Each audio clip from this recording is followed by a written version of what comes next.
Hello, കപ്പയ്ക്ക കൊണ്ടൊരു മെഴുക്കുരട്ടിയാണ് ഇന്ന് ഉണ്ടാക്കാൻ പോകുന്നത്. അറിയാവുന്നവരുണ്ടാവും, എന്നാലും അറിയാത്തവർക്ക് വേണ്ടിയിട്ടാണ് ഈ വീഡിയോ. അപ്പൊ കപ്പയ്ക്ക നമ്മൾ ചെറുതായിട്ട് അരിഞ്ഞെടുക്കുക. അതിനുശേഷം ഇതിലേക്ക് വേണ്ടത് വെളുത്തുള്ളി, ചുമന്നുള്ളി, കറിവേപ്പില, പിന്നെ കുറച്ച് കുരുമുളക്, നമ്മുടെ എരിക്കനുസരിച്ച് കുരുമുളക്, ഇതെല്ലാം കൂടെ നമ്മൾ ചതച്ചെടുക്കുക.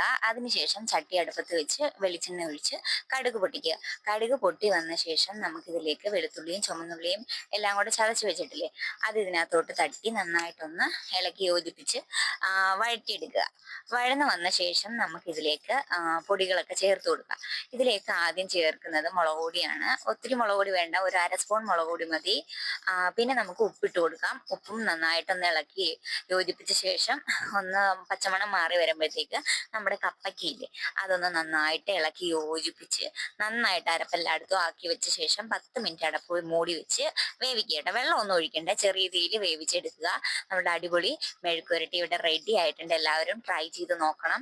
അടുത്ത വീഡിയോയിൽ കാണാം. ബൈ.